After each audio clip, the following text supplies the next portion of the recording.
সেই ছোট্টবেলায় স্কুলে যেতাম যখন, তখন দুই বান্ধবী একসাথে যেতাম সাইকেল চড়ে।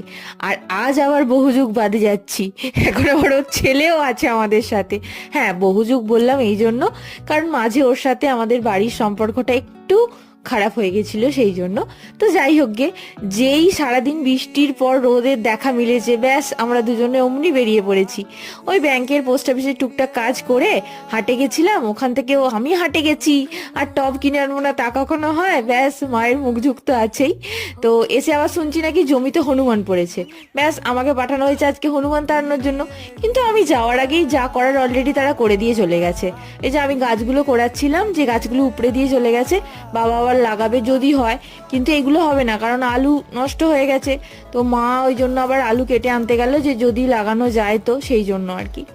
আর আজকের ভিডিওটা আমি এখানেই শেষ করছি। আপনারা প্রত্যেকে আমায় সাবস্ক্রাইব করে পাশে থাকবেন।